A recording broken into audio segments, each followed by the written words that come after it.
اعوذ باللہ من الشیطان الرجیم، بسم اللہ الرحمن الرحیم۔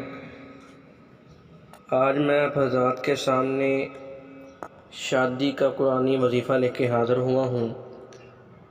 جن بھائیوں بہنوں کی ابھی تک شادی نہیں ہو رہی، رشتے نہیں آ رہے یا رکاوٹ ہے، بندش ہے، تو ان کے لیے میں ایک قرآنی وظیفہ لے کے حاضر ہوا ہوں۔ اگر آپ چاہتے ہیں کہ آپ کی ہونے والی بیوی نیک سیرت ہو اور جس سے آپ چاہتے ہیں اسی سے شادی ہو، تو اس کے لیے یہ عمل کریں۔ آپ نے یہ وظیفہ صرف جمعرات کے دن کرنا ہے، کسی اور دن نہیں کرنا، اور اسی طرح 7 جمعرات کے دن یہ وظیفہ کرنا ہے۔ 2 رکعت نفل حاجت پڑھ کر اس کے بعد 11 مرتبہ درود پاک پڑھنا ہے۔ اس کے بعد 11 مرتبہ پارہ نمبر 29 سورہ مزمل پڑھنی ہے۔ اس کے بعد پھر آپ نے 11 مرتبہ درود پاک پڑھنا ہے۔ انشاءاللہ جہاں بھی آپ چاہیں گے، آپ کی پسند کی شادی ہو، جہاں بھی چاہیں انشاءاللہ آپ کی شادی ہوگی۔